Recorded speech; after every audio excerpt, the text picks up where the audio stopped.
चलो will start. Practical training ये किसी ने भेजा था ग्रुप में, अच्छे से दिया है और हमारा इसमें काफ़ी सारा हो जाएगा cover. Now new guidelines for designation of senior advocates in supreme court. Who are senior advocates और सीनियर लॉयर्स इन इंडिया। ये सीनियर एडवोकेट और सीनियर लॉयर्स का जो डेफिनेशन है वो अंडर सेक्शन 16 में आता है of advocates act 1961। Two classes of advocates are classified, एक तो सीनियर एडवोकेट है और दूसरे जूनियर है, और जूनियर के साथ वो भी आ जाते हैं जो सीनियर नहीं है। मतलब हो सकता है जो सीनियर एडवोकेट में एनरोल नहीं हुए हैं, भले ही वो एक्सपीरियंस से सीनियर हैं, बट सीनियर एडवोकेट की मेंबरशिप या सीनियर एडवोकेट का जो रोल है उसमें वो रजिस्टर्ड नहीं हुए हैं, तो वो सारे इस कैटेगरी में आ जाएंगे। मतलब दो ही कैटेगरी है as per section 16, one is senior advocate and another is junior, और those who are not designated as seniors. भले ही वो सीनियर होंगे बट उनको सीनियर का डेजिग्नेशन नहीं मिला है, तो दो कैटेगरी के एडवोकेट्स हैं। A senior advocate play the role of legal experts in India who have significant knowledge in the field of law. Obviously जिसको significant important knowledge है law के field में वही senior advocate होगा। They are associated with many prominent cases. वो already बड़े अच्छे जो भी नामचीन cases होते हैं उनसे associated होते हैं, चाहे उस केस में वो लीडिंग लॉयर हो ना हो सकता है कि वो उस केस में एज अ जूनियर पार्टिसिपेट किया हो सकता है उस केस में उन्होंने एज अ लीगल एड, जो हमारे जैसे जो स्टूडेंट्स पढ़ते हैं और लीगल एड में ज्वाइन होके उसमें पार्टिसिपेट किया हो, तो कहीं ना कहीं वो प्रोमिनेंट केसेस में एसोसिएटेड है। मतलब they can show in their resume और in their profile that they were part of the prominent cases, as they are good contributors to the principle of rule of law. मतलब वो से ये prove होता है कि वो लोग भी कॉन्ट्रीब्यूट करते हैं जो रूल ऑफ लॉ का प्रिंसिपल है उस पर। मतलब जो भी लॉ डिसाइड करता है, जो भी जजमेंट्स आते हैं उसमें प्रोमिनेंट केसेस में जो जजमेंट, प्रोमिनेंट केसेस ये नहीं है कि जो सारे नामचीन केसेस हैं, प्रोमिनेंट केसेस वो हो सकते हैं जो केसेस फ्यूचर के लिए एक मिसाल बन जाए। मतलब फ्यूचर के केसेस उस केस को रेफर करके आगे के केसेस डील किए जाए। तो जो प्रेसिडेंस है, जो फ्यूचर इम्पॉर्टेंट केस लॉज हैं, जो इम्पॉर्टेंट केसेस हुए हैं जिन पे इम्पॉर्टेंट डिसीजंस आए हैं, ऐसे प्रोमिनेंट केसेस में अगर किसी ने पार्टिसिपेट किया है तो वो सीनियर एडवोकेट की कैटेगरी में आते हैं। What are the legal provisions related to the designation of senior counsel? Senior council का डेजिग्नेशन मिलने के लिए क्या प्रोविजंस है? सेक्शन 16(2, अब ये था सेक्शन 16 जिसमें क्लासीफाई कर रहा है कि एक सीनियर एडवोकेट होता है और एक जूनियर एंड अदर्स होता है। तो 16(2 ये बोलता है, section 16(2 of advocates act 1961 and rule 2A of order 4 of supreme court rules 1966 provide certain guidelines to be followed for designation of senior counsel. As per these provisions, section 16(2) ये बोलता है कि इसमें जो सुप्रीम कोर्ट रूल्स हैं, अब तक ये एडवोकेट एक्ट की बात चल रही है 1961, अब ये 16(2) एंड 2A ऑफ ऑर्डर 4, अब सुप्रीम कोर्ट के जो रूल्स हैं वो ऑर्डर में हैं, ऑर्डर 1, ऑर्डर 2, ऑर्डर 3, ऑर्डर 4। तो ऑर्डर 4 के 2A में दिया गया है certain guidelines to be followed for designation. क्या गाइडलाइंस है? As per these provisions the chief justice and other जजेस of concern court should believe that a particular advocate is fit to hold the position of senior advocate. तो ये chief justice मतलब CJI, chief justice of India, या और other जजेस, जो भी court होगा उसके शुड बिलीव, उनको लगना चाहिए कि ये पर्टिकुलर जो एडवोकेट है he is fit to hold the position of senior advocate. Senior advocate की पोजीशन के लिए वो लायक है या नहीं, ये कौन डिसाइड करेगा? CJI एंड अदर जजेस। The concern advocate should have exceptional legal expertise and knowledge of law. Obviously जिस एडवोकेट को हम सीनियर एडवोकेट या सीनियर काउंसिल का मेंबर बना रहे हैं, सीनियर काउंसिल मतलब ग्रुप ऑफ सीनियर एडवोकेट्स, तो सीनियर काउंसिल का अगर डेजिग्नेशन मिल रहा है उनको, तो ऑब्वियसली उनके पास एक्सेप्शनल लीगल एक्सपर्टीज होगी, मतलब एक्स्ट्रा ऑर्डिनरी लीगल एक्सपर्टीज है एंड लॉ का नॉलेज है. The consent of such an advocate should B obtained prior. उसको पहले पूछना चाहिए कि आपको हम सीनियर डेजिग्नेशन, सीनियर एडवोकेट की डेजिग्नेशन में एनरोल करें कि नहीं करें. तो एडवोकेट का कंसेंट इंपॉर्टेंट है. Without consent of advocate one can not, जज भी उसके लिए बोल नहीं सकता है कि yes he can be enrolled as a senior counsel. तो consent of advocate is obtained prior, पहले से ही उसका कंसेंट लिया जाता है. Whether you want to be a member of a senior counsel, आपको सीनियर एडवोकेट की कैटेगरी में डेजिग्नेटेड मतलब रोल में आना है, उसके लिस्ट में आपको ऐड कराना है अपना नाम, तो उसका कंसेंट पहले लिया जाता है. The selection should be on the sole ground of his knowledge and expertise in the area of law.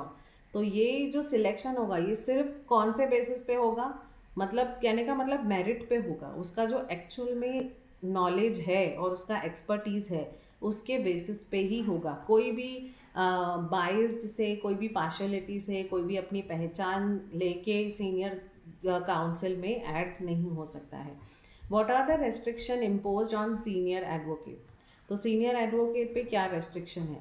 A senior advocate is not permitted to appear without an advocate on record और any junior. तो ये advocate on record भी आगे आएगा कि क्या होता है. एडवोकेट ऑन रिकॉर्ड की भी लिस्ट होती है कि कौन से एडवोकेट ऑन रिकॉर्ड है, मतलब ऑन रोल है.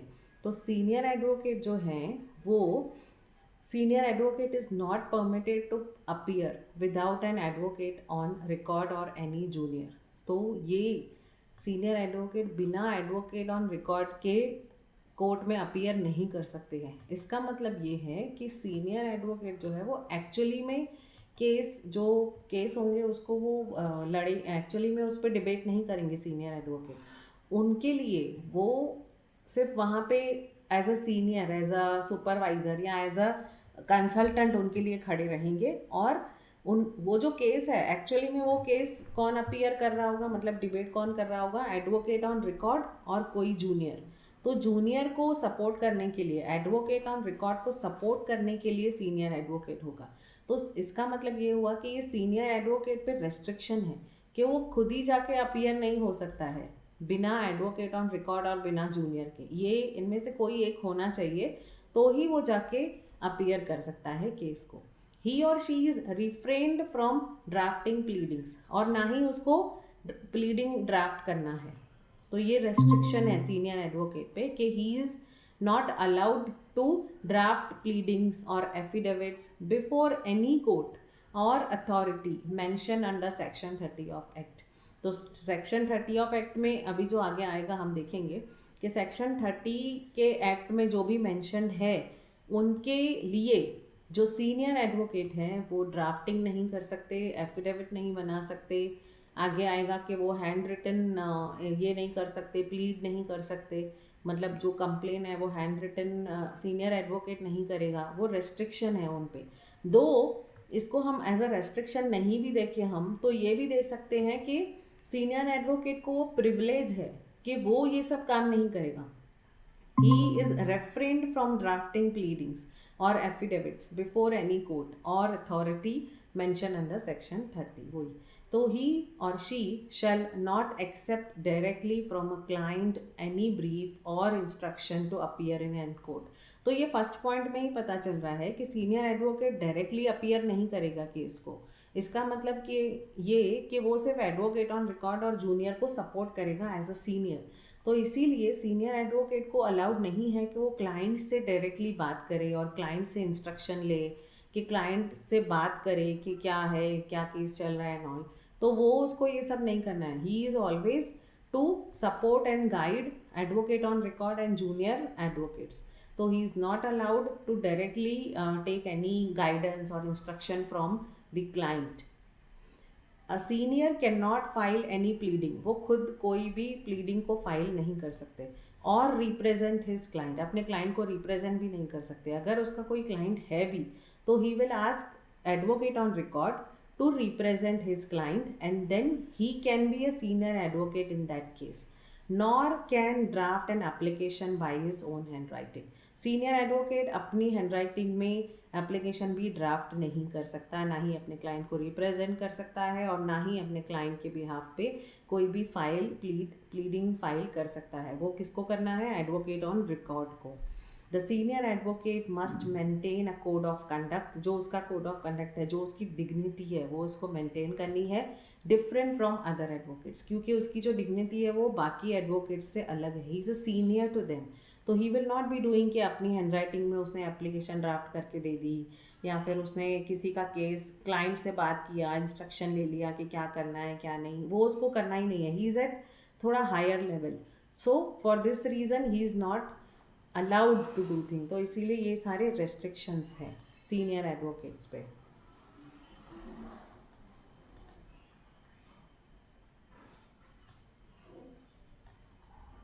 Now Indira Jaising case. India's first woman senior advocate Indira Jaisingh filed a petition in Supreme Court challenging the existing process of designation.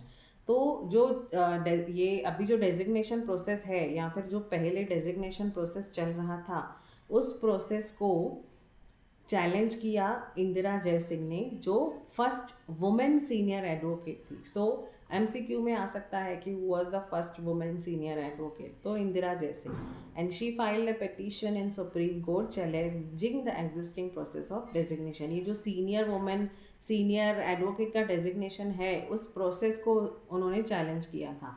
She termed this process as opaque, arbitrary and fraud with nepotism. उनको ये लगा कि ये जो process है ये बहुत ज़्यादा बाइज्ड है, आर्बिटरी है, मतलब वॉलेंटरी है, अपने आप में ही एक बना हुआ है, किसी से कनेक्टेड नहीं है, एंड फ्रॉड विथ नेपोटिज्म। उसको ऐसा लग रहा है कि नेपोटिज्म उनको ऐसा लग रहा था कि नेपोटिज्म है, मतलब कोई अगर सीनियर एडवोकेट है तो उसके बेटे को डायरेक्टली सीनियर एडवोकेट की सीट मिल जाती थी।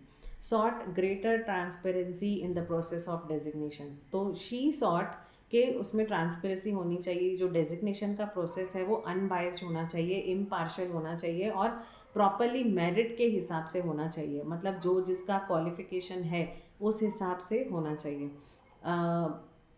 As a result the apex court decided to lay down guidelines for itself. तो अपेक्स कोर्ट ने नॉट पहली बार अपने लिए गाइडलाइंस लिखे, अपने लिए मतलब ऑब्वियसली सीनियर एडवोकेट के डेजिग्नेशन पे गाइडलाइंस लिखे। यहाँ पे एपेक्स कोर्ट मतलब सुप्रीम कोर्ट ने, क्योंकि इन्होंने ये चैलेंज किया सुप्रीम कोर्ट को, तो सुप्रीम कोर्ट ने जो है वो गाइडलाइंस लिखे for itself and for all high courts, खुद के लिए भी और ऑल हाई कोर्ट्स के लिए भी, on the process of designating senior advocates. तो ये सीनियर एडवोकेट का प्रोसेस कैसे होगा, वो कब लाइन में आया, जब first women senior advocate Indira Jaising ने ये चैलेंज किया सुप्रीम कोर्ट को। तो सुप्रीम कोर्ट ने पहली बार ऐसे गाइडलाइंस बनाए, जिसकी वजह से आज हम ये पढ़ पा रहे हैं कि कैसे होगा। क्या हो गया? Anyways, what was the verdict in the Indira Jaising case? Verdict मतलब डिसीजन क्या आया, जो इंदिरा जयसिंह केस की यहाँ बात कर रहे हैं, तो यहाँ पे वर्डिक्ट क्या था?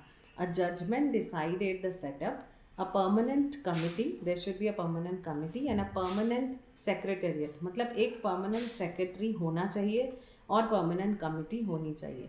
Secretariat was tasked with receiving and compiling all applications for designation with relevant data। तो secretariat जो थे हर एक कोर्ट के, तो हर कोर्ट के सेक्रेटेरिएट का काम ये था कि वो सारे एप्लीकेशन को रिसीव करेंगे, कंपाइल करेंगे, और उसमें जो भी एप्लीकेशंस होंगे उसके डेटा को कंसिडर करेंगे, मतलब उनका नाम, जजेस का, उनका एक्सपर्टीज़ किस में है, उनका number of year of experience, वो कहाँ से पढ़ के आए हैं, तो वो सब डिटेल्स जो मेंटेन करना था वो परमानेंट सेक्रेटेरिएट को करना था, with relevant data, information and number of reported and unreported judgments। तो कितने reported judgments है, कितने unreported judgments है relevant to that application of particular person for the post of senior advocate।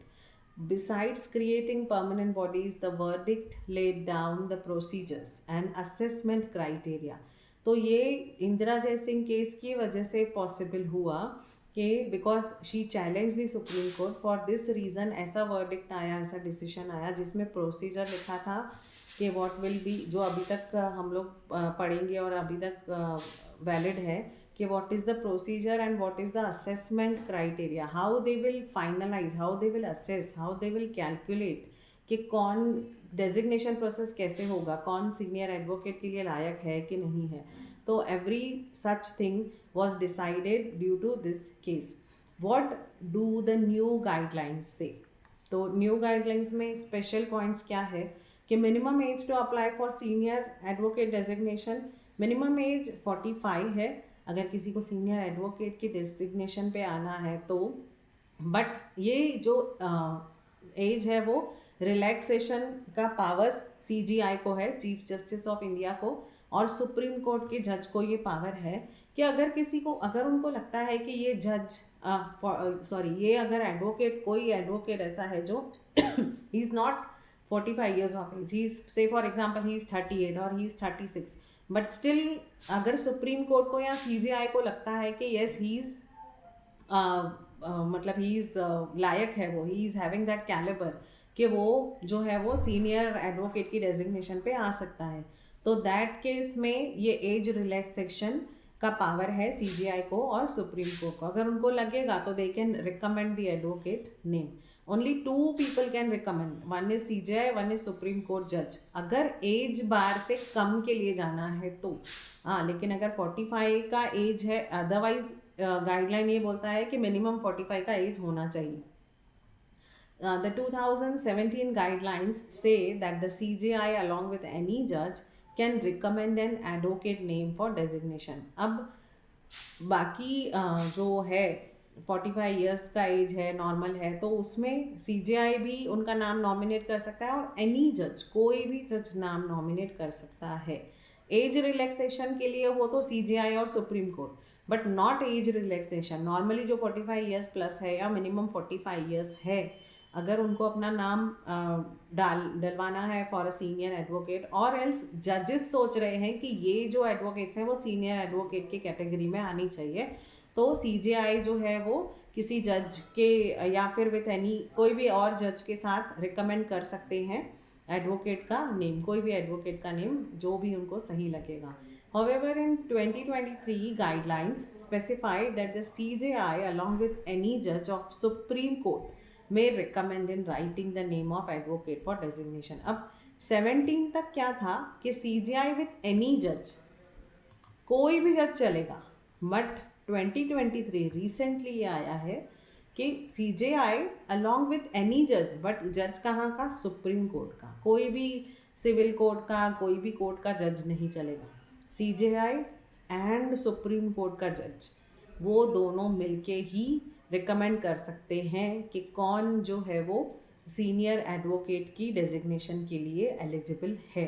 तो ये कब आया है, 2023 में. ऐसा MCQ आ सकता है कि CJI अलॉन्ग विथ, तो कुछ भी मतलब उसमें आ सकता है कि 2023 में किसने, कौन रिकमेंड कर सकता है, तो CJI अलॉन्ग विद द जज, एनी जज of but supreme court, not any जज ऑफ एनी कोर्ट, एनी जज of supreme court may recommend in writing, that too in writing, the name of advocate for the designation.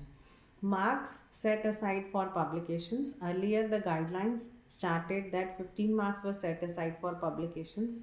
तो ये तो marks related है. Weightage given to reported and unreported judgments. Weightage given to, ये senior advocate से ही related है कि weighted given to reported and unreported judgments, कितना वेटेज दिया जाता है रिपोर्टेड एंड अनरिपोर्टेड जजमेंट्स के लिए. फॉर एग्जांपल, अगर किसी एडवोकेट ने जो भी केसेस में इन्वॉल्व हुए हैं, जो भी उन्होंने केसेस अभी तक एडवोकेसी की है जो भी केसेस में, तो उन केसेस में क्या वेटेज होगा, excluding orders that do not lay down any principle of law. तो इसमें ऐसे केसेस को कंसिडर नहीं किया जाएगा जिसमें कोई भी प्रिंसिपल ऑफ लॉ के रिलेटेड ऑर्डर है. प्रिंसिपल ऑफ लॉ के रिलेटेड ऑर्डर नहीं है तो वो वाले केसेस कंसिडर नहीं किए जाएंगे. बाकी सारे केसेस, बाकी सारे जजमेंट कंसिडर किए जाएंगे, चाहे वो रिपोर्टेड हो चाहे वो नॉन रिपोर्टेड हो. Has increase from 40 to 50 points in new guidelines. तो न्यू गाइडलाइंस के हिसाब से पहले क्या था कि सिर्फ उनके जो मार्क्स होते थे कि उन्होंने कितने मार्क्स सिक्योर किए थे या गेस्ट लेक्चर कितने डिलीवर किए। जो भी कोई एडवोकेट है तो वो एज अ टीचर पढ़ा सकता है एज पर दी मतलब एज पर दी लॉ, जो परमिशन है कि मिनिमम आप दिन में मैक्सिमम 3 घंटे आप एक स्कूल में, एक कॉलेज में एज अ LLB के स्टूडेंट्स को पढ़ा सकते हो।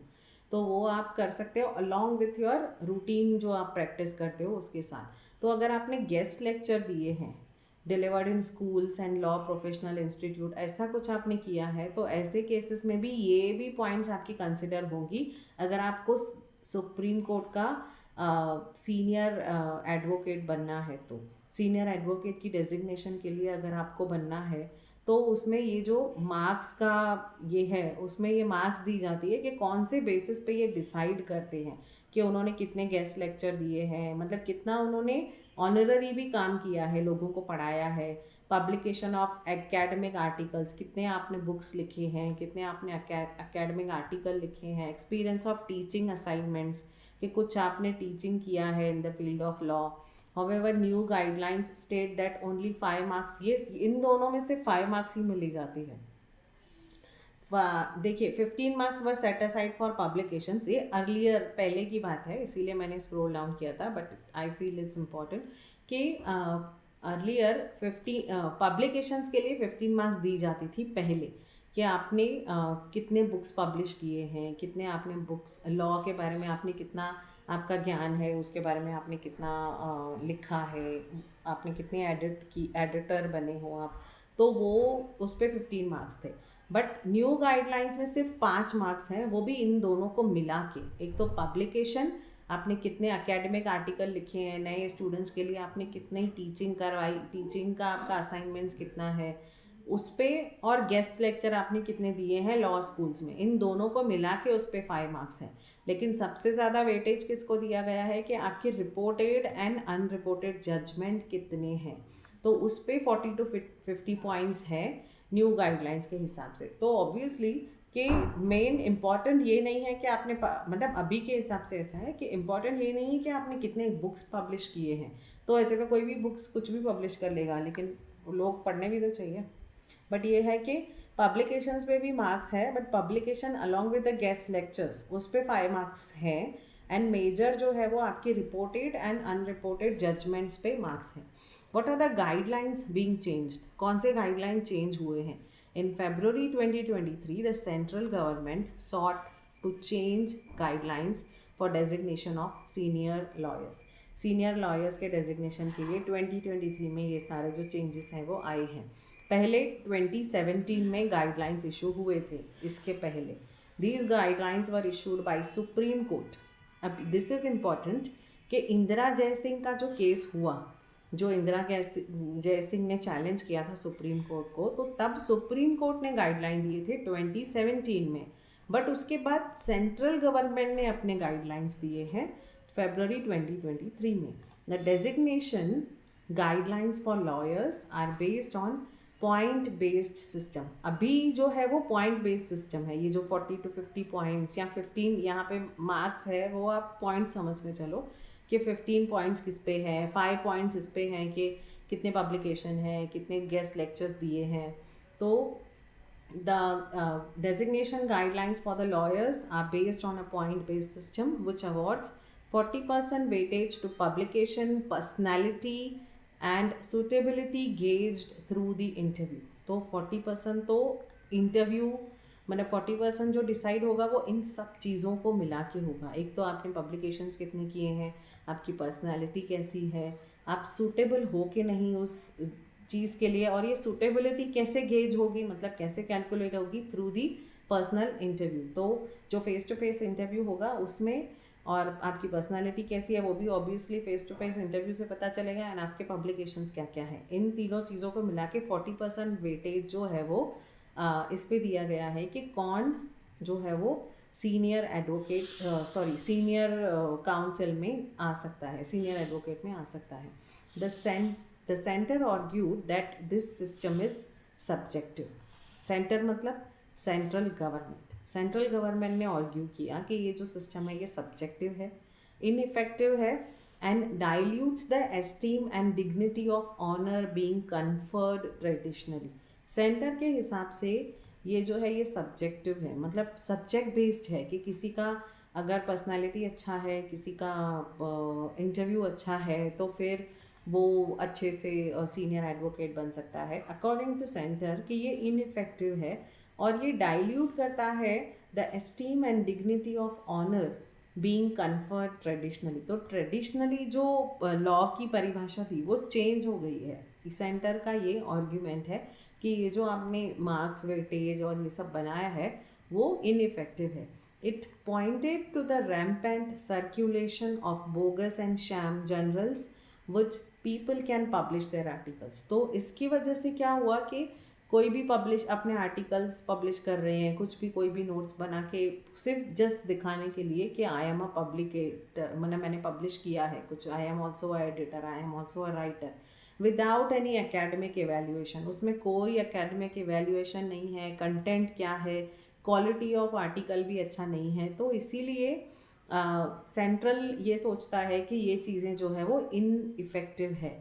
Just to make themselves as a senior advocate या फिर just to give themselves as a designation of senior advocate, उन लोगों को कंपल्सरीली पब्लिश करना है। तो वो कुछ भी आर्टिकल पब्लिश करेंगे जो अकेडमिक एवेल्यूशन के लिए इम्पोर्टेंस नहीं है, आने वाली जनरेशन एलएलबीज के लिए कुछ क्वालिटी नहीं है, ना ही उसमें कंटेंट है प्रॉपर।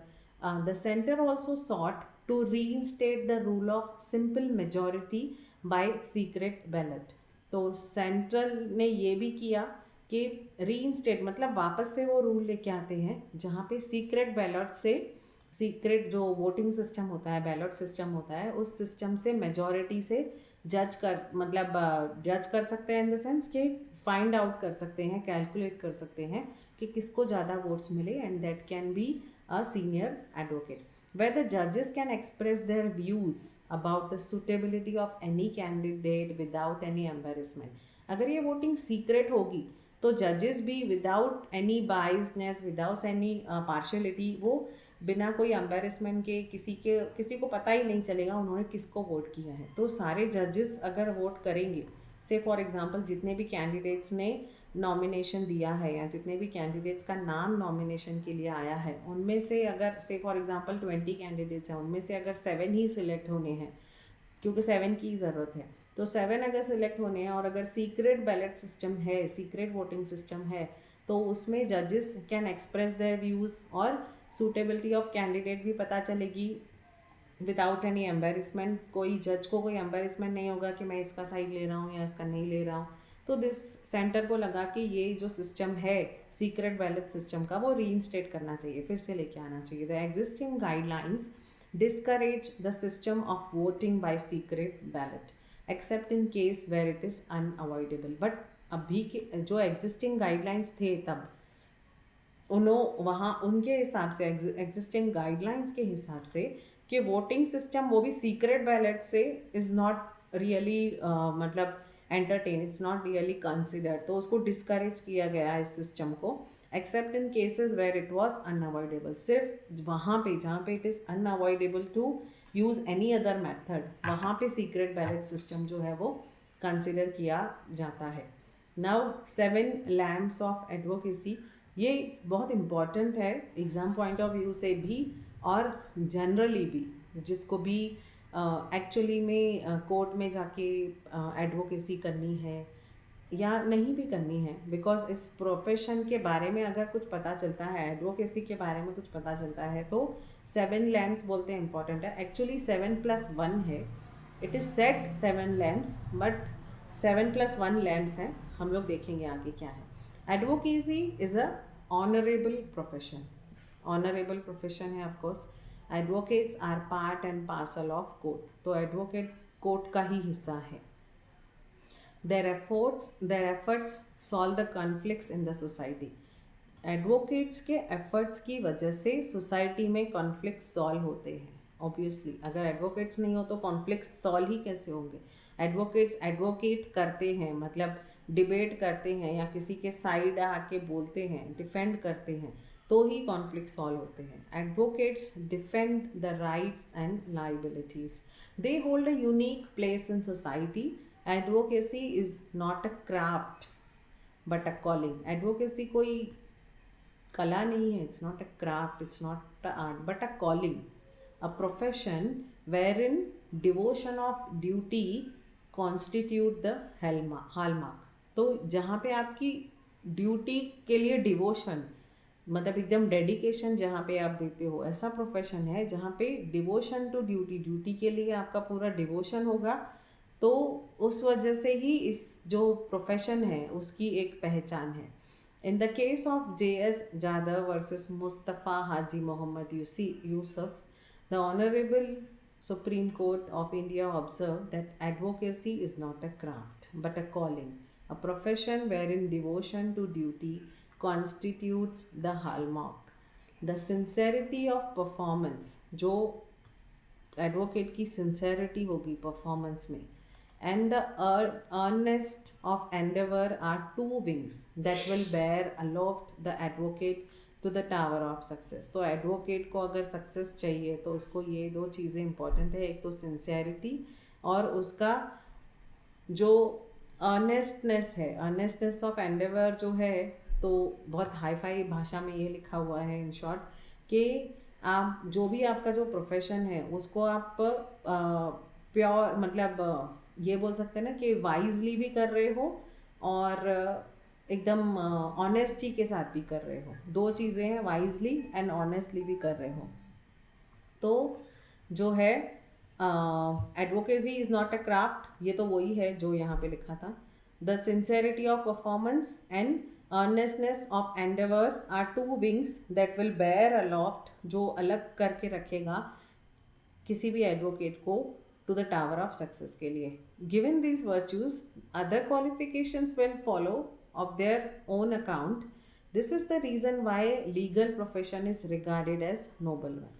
तो legal profession को noble, obviously noble profession कहा जाता है क्योंकि other qualifications तो आती ही हैं, but जो उसकी सिंसेरिटी है, जो उसकी ऑनेस्टी है, वो सबसे इम्पॉर्टेंट है. दस द लीगल फ्रेटर्निटी, जो लीगल समाज है, जैसे हम बोलेंगे हमारी फ्रेटर्निटी है, लीगल जो भी एडवोकेट्स की फ्रेटर्निटी है, तो हम लोग सबकी एक ग्रुप है या एक कम्युनिटी है, तो वो legal fraternity centred upon upholding and reinforcing the justice notion is resemblance of nobility. तो ये नोबल चीज़ है, नोबिलिटी है, which must be maintained and followed by people immersed in it. जो लोग इसमें डूबे हुए हैं, immersed in it, जो people, जो मतलब हम लोग सब जो भी हम लीगल प्रोफेशन में हैं, लीगल फ्रेटर्निटी में हैं, तो हमको इस नोबिलिटी को रिजेंबल कर रहे हैं और हमें उसे मेंटेन भी करना है.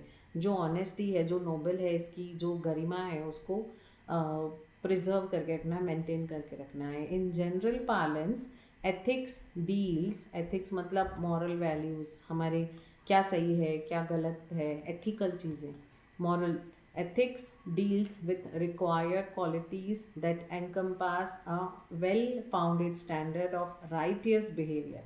तो एथिक्स यही बताता है कि क्या सही है क्या गलत है. तो एथिकल चीज़ें मतलब वो जो सही है. तो राइटियस बिहेवियर को the code of conduct elucidating with an individual is sought to do, that is his rights and duties. जो भी उसकी rights and duties हैं उसको वो properly perform कर रहा है, conduct properly कर रहा है, perform कर रहा है, और righteous behavior हो, जो behavior है वो correct हो. As like every profession, the legal profession is encapsulated in a code. ये एक code में कैप्सूल की तरह है, encapsulated in a code है, which is a woved ethics, जो मेन है उसके एथिक्स. वोव्ड मतलब जो हम लोग ने वो लिया है, से फॉर एग्जांपल वो कसम जो लेते हैं, वोव्ड एथिक्स, मॉरल जो चीज़ें हैं उसको फॉलो करना है. Undeniably the bedrock principle on which this noble profession has build his its professional ethics. तो मेन क्या है, ये जो प्रोफेशन जिस पे खड़ा हुआ है वो उसके प्रोफेशनल एथिक्स हैं. अभी इसी पेपर में, इसी सब्जेक्ट में प्रोफेशनल एथिक्स भी अलग से हमको है कि क्या एक एडवोकेट के प्रोफेशनल बिहेवियर होना चाहिए. प्रोफेशनल एथिक्स में ये भी दिया है कि how what are are responsibilities to behave with, मतलब इसके साथ जजेस के साथ कैसे बिहेव करना है, क्लाइंट्स के साथ कैसे बिहेव करना है, फेलो मेंबर्स के साथ कैसे बिहेव करना है, ओवरऑल फ्रेटर्निटी के साथ कैसे बिहेव करना है, बिहेव करना है, उनके साथ कैसे बात करनी है, तो बिहेव कैसे करना है। तो प्रोफेशनल एथिक्स में बहुत सारी चीज़ें हैं कि प्रोफेशनली आपको कितना, कहाँ पे आपको फ्री में कहीं एडवाइस देनी है, कहीं आपको लीगल एड का मेंबर बनना है, कहीं आपको किसी को हेल्प करनी है। तो ऐसी सब चीज़ें प्रोफेशनल एथिक्स में आती है। Such legal professional ethics lay down the ethical code, जो सही कोड है, एथिकल कोड है, जो मॉरली करेक्ट है, that a legal person should possess so as to keep up the law and justice, ताकि लॉ एंड जस्टिस जो है वो प्रॉपर बना रहे। Balancing the relationship between the bar and the bench, तो रिलेशनशिप बार एंड बेंच के बीच में जो रिलेशन है, मतलब जजेस और एडवोकेट्स के बीच में जो रिलेशनशिप है वो लॉ एंड जस्टिस मेंटेन रहे। A great position entails great responsibility, जितनी बड़ी पोजिशन उतनी बड़ी responsibility. As like an advocate being the authority qualified to plead should hold certain qualities. अब कोई भी एडवोकेट अगर क्वालिफाइड है, अथॉरिटी है उसके पास, और वो प्लीड कर रहा है किसी के लिए, कोर्ट में खुद को प्रेजेंट कर रहा है, शुड होल्ड सर्टन क्वालिटीज, उसके पास कुछ क्वालिटीज़ होनी चाहिए, एंड अदर पर्टिनेंट स्किल्स, और भी स्किल्स होने चाहिए। क्योंकि अगर उसके पास ये रिस्पॉन्सिबिलिटी है, उसके पास ये पोजीशन है कि वो क्वालिफाइड है और वो किसी के लिए केस लड़ सकता है, तो उसके साथ पोजीशन के साथ उसकी रिस्पॉन्सिबिलिटीज़ भी आती है। तो उसमें वो क्वालिटीज़ होनी चाहिए कि वो उस पोजीशन को प्रॉपरली जस्टिफाई करे। As far as India is concerned, legal ethics can be defined as a code of conduct. Legal ethics India में कोड ऑफ कंडक्ट है, हर प्रोफेशन के लिए कोड ऑफ कंडक्ट है। चार्टर्ड अकाउंटेंट्स के लिए professional ethics code of conduct अलग है, फिर कॉस्ट अकाउंटेंट्स के लिए है, कंपनी सेक्रेटरीज के लिए है, डॉक्टर्स के लिए है, वैसे ही लीगल एडवोकेट्स के लिए है। तो स्टेटेड आइदर इन रिटन और अनरिटन, हो सकता है कुछ चीज़ें अनरिटन भी हो, अंडरस्टूड हो, और बहुत सारी चीज़ें रिटन भी है। जो कोड ऑफ कंडक्ट है कि how to behave, how not to behave, what to say, what not to say, what should be done and what should not be done, तो ये सब दिया है। Regulation of advocate behaviour falls under preview of advocates act 1961 में code of conduct, ethical behaviour, professional behaviour, professional ethics के बारे में दिया गया है। The rules on professional standards that an advocates need to be maintained are mentioned under Chapter 2, Part 6 of Bar Council of India Rules. तो बार council of India के बारे में भी हम आगे पढ़ेंगे कि बार काउंसिल ऑफ इंडिया क्या है, बार काउंसिल ऑफ इंडिया क्यों आया इंडिया में, और क्या ज़रूरत पड़ी थी बार काउंसिल ऑफ इंडिया के एग्जिस्टेंस की।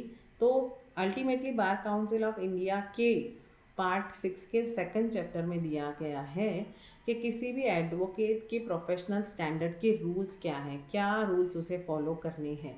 These rules have been incorporated in section 49(1)(c) of advocates act. वही रूल्स एडवोकेट एक्ट 1961 में भी दिए हैं सेक्शन 49(1)(c) में, और वही रूल्स मेंशन है chapter 2 part 6 of bar council of India में। क्योंकि obviously bar council of India and advocates act are connected, जो भी एडवोकेट्स हैं वो ही बार काउंसिल ऑफ इंडिया के मेंबर्स होंगे। It is pertinent to note that the provision empowers the Bar Council of India, a statutory body established under section 4 of Advocate Act 1961। अब ये जो बार काउंसिल ऑफ इंडिया जो है उसको बनाने वाला एक्ट भी एडवोकेट एक्ट 1961 है। तो एडवोकेट एक्ट 1961 का सेक्शन 4 जो है उसने एक स्टैट्यूटरी बॉडी स्टैब्लिश की है जिसका नाम है bar council of India, to make and regulate rules. वो किस लिए बनी bar council of India? To make and regulate rules, rules को बनाना भी और इसे रेगुलेट भी करना, on the standard of professional conduct and etiquette. कौन से एटिक्वेट यूज़ होने चाहिए, कौन सा प्रोफेशनल, क्या प्रोफेशनल कंडक्ट यूज़ होना चाहिए, to be observed by advocates. Advocates को क्या एटिक्वेट्स फॉलो करने चाहिए, उनका ड्रेस कोड क्या होना चाहिए, वो किस इस तरह से जाके माय लॉर्ड बोलेंगे जज को, या जज आएंगे तो वो खड़े हो जाएंगे। तो ये तो बहुत छोटी चीज़ें हैं, बट अल्टीमेटली ओवरऑल जो भी प्रोफेशनल कंडक्ट है, जो भी एथिक्स है जो फॉलो होने हैं, उसके लिए ही बार काउंसिल ऑफ इंडिया जो है स्टैट्यूटरी बॉडी बनी थी, to make and regulate rules. तो ये सिर्फ कोड ऑफ कंडक्ट नहीं बताएगा, ये भी बताएगा कि कौन किसका कहाँ मेंबर हो सकता है, आप डिस्क्वालीफाई कब हो सकते हो, आप पे पेनल्टी कब लग सकती है, आपके क्या अधिकार हैं, आपकी क्या लाइबिलिटीज़ हैं, और आप क्या नहीं कर सकते हो, आप स्ट्राइक कर सकते हो कि नहीं कर सकते हो, तो नहीं कर सकते हो। तो ये सारे रूल्स भी जो है वो बार काउंसिल ऑफ इंडिया में फ्रेम्ड है। इट वॉज जज Edward Abbott Parry who brought the theory into existence. तो ये जो थियरी है बार काउंसिल ऑफ इंडिया की, ये जज एडवर्ड अबॉट पेरी ने सोची। He gave the 7 lamps of advocacy. ये जो 7 लैम्प्स हम पढ़ेंगे वो इन्होंने ही दिए हैं, जज एडवर्ड अबॉट पेरी। तो this name is important. After that the 8th lamp of advocacy was added by justice V Krishnaswamy Iyer. तो जो 8th लैम्प है वो हमारे लिए भी इम्पॉर्टेंट है, बिकॉज ये तो इंडियन नहीं है, बट इंडिया के भी किसी जस्टिस ने 8th लैम्प ऑफ एडवोकेसी को जन्म दिया है। वो 8th लैम्प है टैक्ट। इन हिज लीगल बुक, जो इनका जस्टिस वी कृष्णस्वामी अय्यर का लीगल बुक है, प्रोफेशनल कंडक्ट एंड एडवोकेसी, उन्होंने 8th लैम्प ऑफ एडवोकेसी का नाम दिया है टैक्ट। तो टैक्ट क्या है कि टैक्टिक्स, कि आपको कैसे कहाँ बिहेव करना है। कभी ऐसा हो जाता है कोर्ट में कि माहौल एकदम कभी ऐसा हो जाता है माहौल एकदम ख़राब हो गया, हो सकता है कोई लोग एक दूसरे के इतना डिबेट हॉट हो गया, वार्म भी नहीं, इतना डिबेट हॉट हो गया कि कोई किसी को मारने पे आ गया है, तो हाथापाई पे उतर आया। तो एडवोकेट को ये टैक्ट होना चाहिए कि उस सिचुएशन को वो कैसे हैंडल करे। तो this is very important lamp of advocacy. It is 8th lamp of advocacy was added by Justice V. Krishnaswamy Iyer. The qualities given above the 7 lamps of advocacy are best and essential qualities of advocate. तो हर advocate में ये 7 lamps की quality तो होनी ही चाहिए, which must be followed by an advocate. हर advocate को फॉलो करना चाहिए to succeed in his legal profession. अगर लीगल प्रोफेशन में सक्सेस चाहिए तो while practising in the court anywhere, कहीं भी कोर्ट में प्रैक्टिस करना है तो आपको ये 7 जो लैम्प्स हैं एडवोकेसी के, वो आपको फॉलो करने हैं। लेट्स एक एक हम लोग पढ़ते हैं। First is honesty. Honesty in a profession is a official policy. तो ये एक महत्वपूर्ण इम्पॉर्टेंट चीज़ है, वो यही बोलना चाह रहा है कि honesty in a profession is official policy. Officially ये है कि ऑनेस्टी होनी ही चाहिए, that should be used by every person while interacting with another person. तो ये तो एक ऑफिशियल पॉलिसी है कि honesty should be there whether you are in any profession, not just in profession of law. कोई भी प्रोफेशन में हो तो ऑनेस्टी होनी चाहिए जब आप किसी के साथ इंटरेक्ट करते हो। और यहाँ पे एडवोकेसी में तो आप इंटरेक्ट ही करते हो दूसरों के साथ, यहाँ पे तो अकेले काम करने की कोई बात ही नहीं है। It's always about interacting with another person. So honesty is must. Honesty should reflect in the thoughts, words and behaviour. तो ऑनेस्टी जो है वो थॉट्स में आएगी तो ही वर्ड्स में आएगी, वर्ड्स में आएगी तो ही बिहेवियर में आएगी। खाली अचानक से बिहेवियर में ऑनेस्टी नहीं आ सकती, अचानक से ऑनेस्टी वर्ड्स में नहीं आ सकती, पहले it has to come to thoughts. तो ये तो बट ऑब्वियस है, कोई भी चीज़ अगर हम जब सोच रहे हैं वही हमारे शब्द बनते हैं और अल्टीमेटली वही हमारा बिहेवियर बनता है। तो जब तक हम ऑनेस्ट सोचेंगे नहीं तब तक हमारे शब्द ऑनेस्ट नहीं होंगे, और शब्द ऑनेस्ट नहीं होंगे तो शब्दों से ही तो बिहेवियर की पता चलेगी ना। तो बिहेवियर, तो these 3 things, honesty should reflect in thoughts, words and behaviour of an advocate. It is honesty that increases the personal and professional reputation of person in a society. तो ऑनेस्टी की वजह से आपकी प्रोफेशनल रेपुटेशन तो अच्छी बनेगी ही, but personal reputation भी अच्छी बनेगी। तो प्रोफेशनल रेपुटेशन तो हर कोई बना भी लेगा शायद ज़्यादा केसेस हैंडल करके, बट जो पर्सनल रेपुटेशन है वो ऑनेस्टी से ही बनेगी। The reputation of an advocate is a thing that includes his fame and trust. अगर एक किसी एडवोकेट की रेपुटेशन अच्छी है तो उसका नाम अच्छा होगा और लोग उस पर ट्रस्ट करेंगे विथ हिज क्लाइंट्स एंड बार, और उसका जो बार काउंसिल है वो भी उस पर ट्रस्ट करेगा, प्लस उसके जो क्लाइंट्स हैं वो भी उस पर ट्रस्ट करेंगे अगर उसमें ऑनेस्टी होगी तो। An advocate is expected to be honest while dealing with a case and making arguments के दौरान उसे ऑनेस्टली ही इज़ एक्सपेक्टेड कि वो ऑनेस्ट हो, वो सच बोले। And producing oral and documentary evidence in court of law, और जो भी उसके पास डॉक्यूमेंट है, ओरली डॉक्यूमेंट एविडेंस है या उसको पता है कुछ ऐसा एविडेंस, तो वो कोर्ट ऑफ लॉ में प्रेजेंट कर सकता है। द जज decides the case on the basis of submission and arguments done by N advocate on behalf of client. अपने क्लाइंट के बिहाफ पे वो जो भी सबमिट करेगा उसके बेसिस पे जज डिसाइड करेगा। तो ये जो बोलेगा एडवोकेट उसके हिसाब से ही जज डिसाइड करेगा, on basis of that documents only the जज विल डिसाइड। सो अगर इस एडवोकेट ने कुछ फॉल्स सबूत दिए हैं तो ऑब्वियसली जज भी गलत डिसीजन नहीं देगा, क्योंकि जज के जो डिसीजन है वो डिपेंड करेंगे प्रूफ पे, वो डिपेंड करेंगे जो डॉक्यूमेंट सबमिट किए हैं उस पर। तो मतलब अल्टीमेटली इट्स अ एडवोकेट जिसकी वजह से कोई इनोसेंट को पनिशमेंट हो सकती है, तो वो अगर सही चीज़ें नहीं पेश करेगा तो जो जज है वो सही डिसीजन नहीं दे पाएगा। So if a wrong fact represented by N advocate can punish an innocent person, तो उसके रॉन्ग फैक्ट की वजह से इनोसेंट पर्सन को पनिश हो सकती है। So an advocate should be honest with his client. अपने क्लाइंट के साथ तो उसको ऑनेस्ट होना ही है। He must tell his client about the position of case every time, और केस का क्या पोजिशन है उसे सही बताना चाहिए। ये नहीं कि नेक्स्ट डेट मिली है और मैं नहीं गया था, मेरा बंदा गया था, कुछ भी नहीं, उसको स्टोरी नहीं बनानी है। तो उसको जो भी एक्चुअल पोजीशन है केस का वो बताना है। An advocate must tell about the merits of the case. इस केस के मेरिट के बारे में, एडवांटेजेस के बारे में, या इस केस से क्या क्लाइंट को फ़ायदा हो सकता है, क्या क्या पॉसिबिलिटीज़ है वो बताने चाहिए। He must tell about the demerits also, disadvantages भी बताना चाहिए कि इससे क्या कॉन्सिक्वेंसेस हो सकते हैं। कोई भी केस है तो उसकी दो चीज़ें हो सकती है, या तो वो हारेगा या तो वो जीतेगा।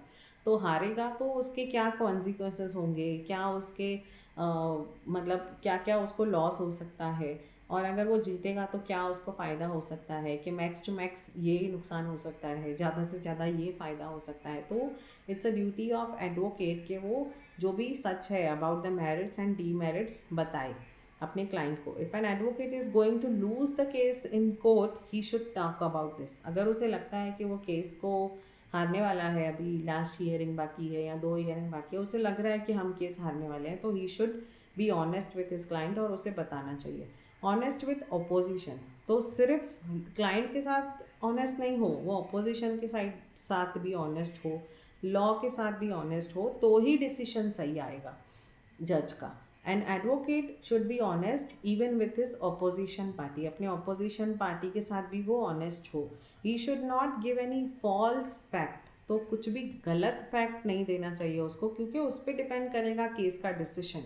ही should not give any false fact to take the case in opposite direction, कुछ दूसरे ही डायरेक्शन में लेके जाने के लिए गलत फैक्ट को पेश करना। Deceiving a person in a case should not B purpose of advocate, तो उस किसी भी पर्सन को डिसीव करना ये एडवोकेट का पर्पस नहीं होना चाहिए कि बस सामने वाले को हराना है मुझे, ये उसका पर्पस नहीं होना चाहिए। Honest to law, a person who is filing the case in court is here to take justice. जो भी एडवोकेट है अगर कोर्ट में जा रहा है तो वो जस्टिस लेने जा रहा है, न्याय लेने जा रहा है, ना कि ये लेने जा रहा है कि बस मेरा साइड ही जीते, भले सही हो या गलत हो। ऐसा नहीं होना चाहिए। जो उसका काम ये है कि वो कोर्ट से न्याय मांगने जा रहा है, not to check the talent of advocate. और ये कोई भी अगर कोर्ट में जा रहा है एडवोकेट तो वो अपना टैलेंट चेक करने के लिए नहीं जा रहा है कि मैं कर सकता हूँ कि नहीं कर सकता हूँ, या किसी ऑपोजिशन का भी टैलेंट चेक करने नहीं जा रहा है। वो सिर्फ इसलिए जा रहा है just to take the justice. Honest with law means an advocate should give the truthful fact in front of judge, not any false statement. Telling the truth in front of जज is the best practice for honesty. तो जज के सामने सच बोलना ही honesty की best practice है। तो ये था first lamp of advocacy. Second lamp है courage. Courage is one important factor, क्योंकि बिना डरे आपको सच बोलना है, ऑनेस्ट रहना है, तो उसके लिए करेज चाहिए। तो courage is one of the important factors in 7 lamps of advocacy. Courage means the ability to stand in front of the court without any fear. किसी डर के बिना कोर्ट में खड़े रहना करेज है। An advocate should feel proud and confident while arguing in a case. अपने case को आर्ग्यू करने के टाइम पे वो उसको प्राउड भी होना चाहिए और कॉन्फिडेंट भी होना चाहिए वो। It builds the ability of an advocate to convince the जज। अगर वो अपने आप में कॉन्फिडेंट होगा तो ही वो जज को कन्विंस कर पाएगा that his true and honest fact represent on behalf of his client. अपने क्लाइंट के बिहाफ पे ट्रू और ऑनेस्ट फैक्ट वो रिप्रेजेंट करेगा।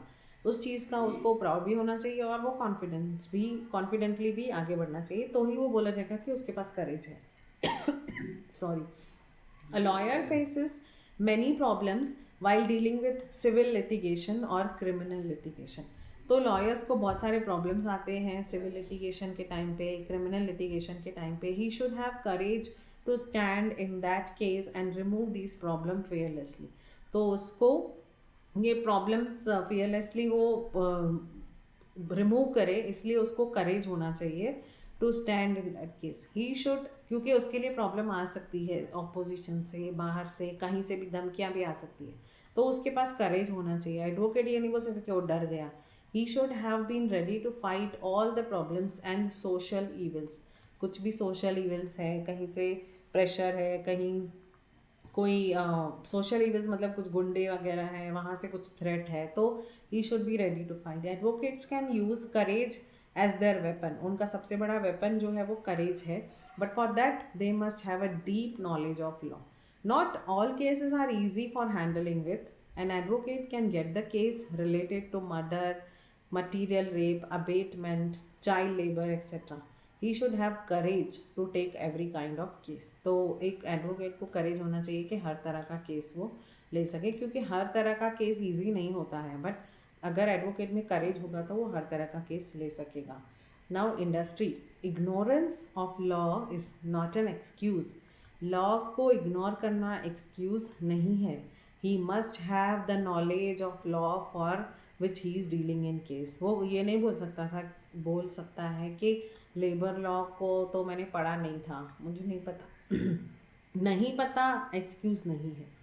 एडवोकेट के लिए नहीं पता एक्सक्यूज़ नहीं है। अगर कोई केस आप डील कर रहे हो, कोई केस आप लड़ रहे हो, तो आपको उसका नॉलेज होना चाहिए। Must have knowledge of law. जिस केस के बारे में आप डील कर रहे हो, आप नहीं बोल सकते ये मुझे नहीं पता था, ऐसा नहीं होता है। अगर आप उस केस को डील कर रहे हो तो you should have complete knowledge about that case और that law. We all know that law is like an ocean. Obviously कोई भी मास्टर नहीं बन सकता है लॉ का, क्योंकि इतना बड़ा है लॉ और इतने सारे प्रोविज़न, इतने सारे सेक्शन, बट एटलीस्ट आप जिस केस को डील कर रहे हो उस केस से रिलेटेड आपको सारे प्रोविजंस और सेक्शंस पता होने चाहिए। But an advocate should know about the law used in the case for which he is dealing for. For example, अगर कोई प्रॉपर्टी में एडवोकेट है तो he is expected to know everything relating to property law. ही ठीक है, उसको अगर इन हिंदू मैरिज एक्ट के बारे में नहीं, कुछ सेक्शन नहीं पता है तो दैट्स ओके, बट अगर वो जिसमें एक्सपर्टीज़ है उसका, जिसमें वो केस डील कर रहा है, तो उसके बारे में उसे पता होना चाहिए। Advocate should have knowledge, attitude and skill while dealing with a case. To get the knowledge of law and understand the law, he should have given sufficient time for that. उसको obviously sufficient time दिया जाता है कि आप study करो, उसके बाद case represent करो। No advocate can win the case without sufficient knowledge of law. अगर लॉ का नॉलेज नहीं है तो you cannot win the case. He must have given the time for the case so that he could deal perfectly with that case and increase his chances to win the case. उसके पास time होता है, वो पढ़ सकता है, उसके बारे में नॉलेज ले सकता है और प्रीवियस केस लॉस पढ़ सकता है, ताकि उसका जो केस जीतने के चांसेस है वो बढ़ जाए। Our law is not static, it keeps changing. हमारा जो लॉ है वो स्टैटिक नहीं है। जैसे कि रिसेंटली हमने देखा कि लेबर लॉ में कितने ज़्यादा अभी चेंजेस आए हैं। तो ये स्टैटिक नहीं है कि एक बार बन गया और हमेशा के लिए चला गया। It keep on changing depending upon the situation, या फिर लोगों को क्या प्रॉब्लम्स आ रही है। तो लॉ बना ही इसलिए है कि लोगों की सहूलत के लिए है। तो कहीं अगर लगता है गवर्नमेंट को, कॉन्स्टिट्यूशन को, कि चेंज होना चाहिए, कुछ अमेंडमेंट आनी चाहिए, तो टाइम टू टाइम रिव्यू होते हैं लॉज और टाइम टू टाइम चेंजेस होते हैं। तो इसीलिए one should keep oneself updated कि क्या इम्पॉर्टेंट है, क्या चल रहा है। It keeps changing and the need of the society every time to solve the various new problems of society. For example cyber crime आए तो साइबर रिलेटेड लॉ भी आया, अब उससे रिलेटेड और सारे प्रोविजंस और सारी चीज़ें आने वाली है। तो जितने प्रॉब्लम्स, न्यू प्रॉब्लम्स आएंगे तो उससे रिलेटेड सोसाइटी के लिए न्यू लॉ भी आना ही पड़ेगा और आएगा ही। So for this reason advocate should update himself with these new laws. Even if a lawyer was good enough to deal with all the cases in previous time, अगर किसी को पहले से बहुत नॉलेज है और बहुत पुराना लॉयर हो, लेकिन अगर वो अपने आप को अपडेट नहीं रखेगा लेटेस्ट चीज़ों से, तो उसको डिफ़िकल्टीज़ होगी और वो आगे से अच्छे से जो है केस वो नहीं लड़ पाएगा। विट विट मतलब विट्टीनेस बोलते हैं कि सेंस ऑफ ह्यूमर, कि एडवोकेट जो है वो एकदम स्ट्रिक्ट नहीं हो सकता है। या वी ऑल मस्ट हैव, मतलब आप लोगों ने, मैंने तो देखी है, आप लोगों ने वो जॉली एलएलबी देखी होगी। तो कैसा है कि लॉयर जो है उसमें थोड़ा सेंस ऑफ ह्यूमर भी होना चाहिए, ताकि कोर्ट का जो माहौल है वो एकदम गुस्से वाला ना हो जाए। और कहीं कहीं सेंस ऑफ ह्यूमर यूज़ करना पड़ता है लॉयर को। Being a professional lawyer in a field of law, a lawyer should have a wit and sense of humour. उसे सेंस ऑफ ह्यूमर होना चाहिए कि कहाँ हल्की सी, थोड़ी सी माहौल को लाइट करने के लिए कहाँ वो हल्की सी ह्यूमर यूज़ कर सकता है, हंसने का माहौल यूज़ कर सकता है। It is humour that keeps us काम एंड एक्टिव। तो ह्यूमर की वजह से कोई भी इंसान काम और एक्टिव रहता है। एकदम हमेशा एंग्रीली काम करेंगे या एकदम चुपचाप काम करेंगे तो हम लोग थक जाएंगे। तो एक्टिव रहने के लिए और काम रहने के लिए थोड़ा थोड़ा ह्यूमर जो है, थोड़ी हंसी जो है वो इम्पॉर्टेंट है। तो a person without a sense of humour will fight a case with anger. तो जिसमें सेंस ऑफ ह्यूमर नहीं होगा वो एंगर से ही केस लड़ेगा, which isn't a good for providing justice. तो जस्टिस के लिए ये अच्छी चीज़ नहीं है। आपको लाइट मूड के साथ, सेंस ऑफ ह्यूमर के साथ केस लड़ना है। जजेस also like the advocates and witnesses which help them to provide justice in a case. तो जजेस को भी ऐसे एडवोकेट्स पसंद है, ऐसे विटनेस पसंद है जो जस्टिस के लिए हेल्प करते हैं। अ विट इज़ अ नेसेसरी लैम्प, ये भी फोर्थ लैम्प है इसका एडवोकेसी का, जो इम्पॉर्टेंट है to lighten and darkness, to lighten the darkness of advocacy. तो एडवोकेसी के कालेपन को, डार्क अंधेरे को लाइटन करने के लिए विट इम्पॉर्टेंट है। मतलब थोड़ी हल्की सी, एक हल्का सा कुछ हंसी की बात बोल दी, कुछ ऐसा हंसी, मतलब एकदम ऐसा भी नहीं कि कॉमेडी या जोक्स करने हैं, तो मतलब कोई ऐसे लाइटर चीज़ बोल दी आर्ग्यूमेंट के दौरान, तो फिर दैट इज़ द विट। तो ये बहुत इम्पॉर्टेंट है कि हमेशा ऐसे एकदम ऐसे एंगर वाले मूड में केस ना हो। A wit helps the advocate to stay focused on his work and reduce the workload so that he can remain relaxed. It automatically removes the mental strain of an advocate. तो mental जो strain है वो चला जाता है, so that he can think beyond the limits of his mind. तो वो relax हो जाएगा तो he can think beyond his limits of his mind. A well prepared speech by an advocate in front of judge will not always work. ज़रूर नहीं है कि आप घर से पढ़ के आए हो, वो स्पीच जज के सामने दे रहे हो तो हमेशा वो काम करेगी। कभी कभी ऐसा भी कोई एडवोकेट आपके सामने आएगा जो कुछ भी प्रिपेयर करके नहीं आया है, बट अपने विट, अपने थोड़े सेंस ऑफ ह्यूमर से, थोड़े अपने दिमाग से वो कुछ और तरीके से सोच के भी केस जीत सकता है। An advocate has to answer the question of a जज। जज जो है वो एडवोकेट को ही क्वेश्चन पूछेगा अगर उसे कुछ केस के बारे में जानना है तो। And that question will check the wit, उससे ही उसका विट पता चलेगा कि how you answer and what is your presence of mind कितना है लॉयर का, कि कितना फटाफट आप आंसर दे सकते हो, कितना लॉजिकली आप सोचते हो, कितना विट्टी सोचते हो। तो दैट जो जज के आंसर्स होंगे, जज उसमें से मेकआउट करेगा कि what kind of lawyer you are. The questions asked by जजेस चेक द इंटेलिजेंस। जजेस इंटेलिजेंस चेक करते हैं एंड नॉलेज ऑफ एडवोकेट उनको पता चल जाता है, वो जो क्वेश्चंस पूछते हैं उसमें related to the case. It happens many times that an advocate forget to produce something in the court or fail to answer some question in court. ऐसा बहुत बार होता है कि एडवोकेट कोई डॉक्यूमेंट प्रोड्यूस नहीं कर पाता है या कुछ आंसर नहीं दे पाता है. At that time it is a wit of advocate that helps him to fall the gap. लेकिन अगर उसका कुछ सेंस ऑफ ह्यूमर अच्छा है, अगर उसको कुछ नहीं पता है, तो वो बोल सकता है कि सर मैं आपको नेक्स्ट टाइम दे दूंगा, या इसमें कुछ वो सेंस ऑफ ह्यूमर यूज़ कर सकता है कि आप कहो तो जान हाजिर है, ये क्या चीज़ है, नेक्स्ट हियरिंग में लेके आऊँगा. तो मतलब any kind of a little wit जो है वो उस गैप को फिल कर सकता है. हमेशा हो सकता है कि बहुत सारी चीज़ें, कोई एडवोकेट जो है कोई डॉक्यूमेंट भूल गया या कुछ नहीं लाया या कोई क्वेश्चन का आंसर उसे पता नहीं है, उसने अपने क्लाइंट से प्रॉपरली पूछा नहीं है, तो ऐसी चीज़ों के लिए वो उसका विट जो है, उसका प्रेजेंस ऑफ माइंड है, वो काम आएगा. एलोक्वेंस मतलब आर्ट ऑफ स्पीकिंग. ये हमें ना 7 या 8 जो है ये फटाफट कंप्लीट करते हैं. तो ये जो है lamp of eloquence is art of speaking. आप कैसे बात करते हो, जजमेंट कैसे करते हो इन फ्रंट ऑफ जज. तो एलोक्वेंस ये है कि arguments in a way that holds a long lasting effect. आपने ऐसा आर्ग्यूमेंट दिया कि वो लॉन्ग लास्टिंग इफेक्ट दे रहा है, मतलब बहुत देर तक याद है जज को और क्लाइंट्स को और कोर्ट रूम में जितने भी लिसनर्स हैं उन सब के लिए. तो एलोक्वेंस एक्चुअली एक ओरल आर्ट है, हाउ यू कम्युनिकेट.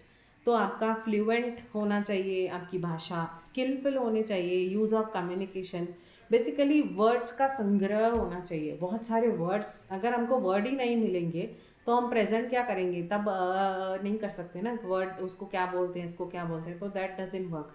तो कम्युनिकेशन इंपॉर्टेंट है विच टचेज द सोल ऑफ जज. तो जज की आत्मा को छू जाए ऐसी कम्युनिकेशन होनी चाहिए, इतनी स्किलफुल होनी चाहिए. वो कब होगी, जब आपके पास वर्ड्स का संग्रह होगा, बहुत सारे वर्ड होंगे, तो हम एक बड़ा सा बंगलो बना सकते हैं. मतलब वर्ड्स जो है दे आर लाइक ब्रिक्स. किसी ने ऐसा कहा था कि वर्ड्स जो है वो ब्रिक्स हैं. तो जितनी कम ब्रिक्स होंगी आप उतना छोटा मकान बनाएंगे, जितनी ज़्यादा ब्रिक्स होंगी हम उतना बड़ा मकान बना सकते हैं. तो हम खुद को कम्युनिकेशन को, हम लोग जो बोलेंगे, जो एक्सप्रेस करेंगे, उसके लिए वर्ड्स की कमी होगी तो we will not be able to give our message. हम अपना मैसेज जो है वो वहाँ तक पहुँचा नहीं पाएंगे.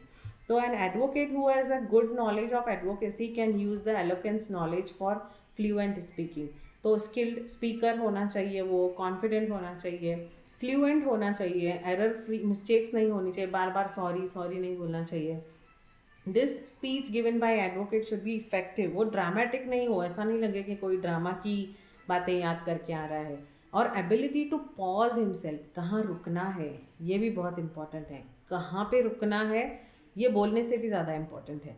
He should give his speech in a way that leaves an impression. जज को इम्प्रेशन मिलना चाहिए, उसका इम्प्रेशन पड़ना चाहिए. A language should be use in a way that should keep the जज वाइल राइटिंग हिज जजमेंट. तो ऐसी लैंग्वेज हो कि जज को हेल्प करे, जब वो जजमेंट लिख रहा है तो उसको सपोर्टिंग उसका लैंग्वेज, जो उसके सेंटेंसेस यूज़ किए हैं एडवोकेट ने, वही जज यूज़ करे. The language should influence people towards the point of discussion. तो लोगों को इन्फ्लुएंस करे, लोगों पे असर करे. Use of right, law, phrase and law maxim. जो हम लोग ने मैगजिम पढ़े हैं, वो बीजा से बी जे डेनिम इंजुरिया जो भी सब है, मैं भी गलत ही बोल रही हूँ बट हम लोग कर लेंगे. तो लॉ, राइट, लॉ, फ्रेज और लॉ मैगजिम जो है वो सही, उनका सही जगह पे सही तरीके से यूज़ करना. An advocate can use the power of eloquence by noticing the faults made by opposite party. तो यहाँ पे वो देख सकता है कि सामने वाली पार्टी ने क्या फॉल्ट किए हैं, जो सामने उसके जज है या जो सामने उसके ऑपोजिशन में है, उन्होंने क्या फॉल्ट, उनके क्या फॉल्ट है, वो नोटिस कर सकता है. जिसके पास अच्छा स्पीच का पावर होगा वो. और प्रेजेंस ऑफ माइंड क्या है, नॉलेज एंड प्रैक्टिस के बेसिस पे, by setting relationship between arguments and justification. तो ये the skill to develop the equivalence in Hindi speech needs more and more knowledge. तो हिंदी स्पीच के लिए बहुत ज़्यादा नॉलेज चाहिए, क्योंकि हिंदी जो है वो उसके जो वर्ड्स हैं वो थोड़े ज़्यादा डिफ़िकल्ट हैं. जजमेंट जो है वो 6th लैम्प है. The lamp of judgement means deep study of present case and then making an informed opinion of for that case. तो जजमेंट मतलब खुद आपने डीप स्टडी की उस केस की, देन आपने अपना एक ओपिनियन बनाया. मतलब ये एडवोकेट ने ओपिनियन बनाया, एडवोकेट ने अपने हिसाब से सोचा कि इस केस के दो पहलू हो सकते हैं, और पहले से ही उसने सोचा कि इसका जजमेंट ये आ सकता है, उसके हिसाब से ही उसने सोचा कि क्या प्रॉब्लम्स हैं और उसको कैसे टैकल करना चाहिए। तो ये जो है, ये काबिलियत, ये जो एबिलिटी है, ये जो लैम्प है एडवोकेसी का, हर एडवोकेट में होना चाहिए, ताकि वो जजमेंट को पहले से ही देख पाए, प्री एंटिसिपेट कर पाए, उसे पता हो कि क्या जजमेंट आ सकता है और उससे रिलेटेड क्या इसको करना चाहिए, उसको प्रॉब्लम कौन से आ सकते हैं और उसे कैसे टैकल करना चाहिए। फेलोशिप मतलब ये फेलोशिप मतलब अपने जो कलीग्स हैं, फेलो मेंबर्स हैं, उनके साथ कैसे डील करना है।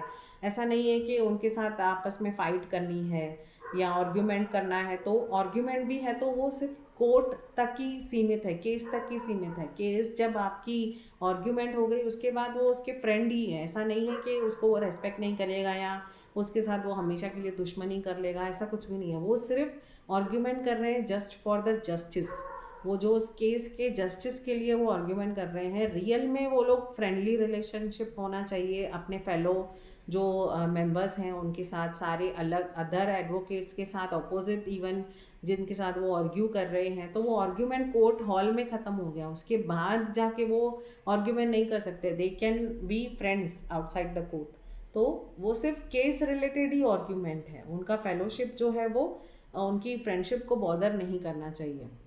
और इसीलिए अपोजिट एडवोकेट के लिए हमेशा वर्ड यूज़ होता है लर्नड फ्रेंड या लर्नड काउंसिल, मतलब लर्नड जो लर्न पढ़ के आया है, लर्न फ्रेंड मतलब जानकार फ्रेंड, और जिसको जानकारी है वैसा। तो ये है सेवेंथ और लास्ट वाला है। यहाँ पे ये भी दिया है कि एडवोकेट शुड रेफर जज को क्या बोलना है, लर्नड जज और योर ऑनर। हाई कोर्ट में भी योर लॉर्डशिप और माय लॉर्ड। तो माय लॉर्ड जो है वो हाई कोर्ट के जज को बोला जाएगा, अदरवाइज जो है वो योर ऑनर, यूजुअली हम लोगों ने मूवीज़ में भी देखा है। तो एट्थ लैम्प ऑफ एडवोकेसी है टैक्ट, जो कि हमने देखा कि वी कृष्ण स्वामी अय्यर ने बताया कि टैक्ट जो है वो एट्थ लैम्प है एडवोकेसी का। Sometimes it happens that the court room become a mess due to heavy and serious argument by जजेस। इन दो सर्कमस्टेंसेस एडवोकेट को पता होना चाहिए कि सिचुएशन को कैसे टैकल करना है, अपने क्लाइंट को कैसे कंट्रोल करना है, ओपोनेंट को कैसे, ऑपोजिट पार्टी ऑपोजिट एडवोकेट को कैसे कंट्रोल करना है, और जज को कैसे प्रेजेंट करनी है चीज़ें। तो ये सब जो है वो टैक्ट जो है वो स्मूथ वे, अगर टैक्ट होगा तो वो स्मूथली केस को हैंडल करके उसको अंजाम तक पहुंचा सकता है, मतलब उसमें जस्टिस लेके आ सकता है। तो कंक्लूजन ये है कि advocate should keep burning the 7 lamps of advocacy. हमें ये सातों लैम्प को जलाना है, एडवोकेसी के सातों प्लस एक आठों को। Advocacy is not a way to make money but it is a profession that helps the person to provide justice. ये पैसे कमाने का ज़रिया नहीं है, ये ऐसा प्रोफेशन है जिसमें हमें लोगों को जस्टिस देना है। तो जस्टिस देने के दौरान आपको पैसे मिल रहे हैं वो एक अलग बात है, but main motto is not the money. तो ये दिया हुआ है। फिर मुझे लगता है अभी वी शुड स्टॉप दिस, और कल हम लोग जो है वो ये करेंगे, बार काउंसिल ऑफ इंडिया करेंगे।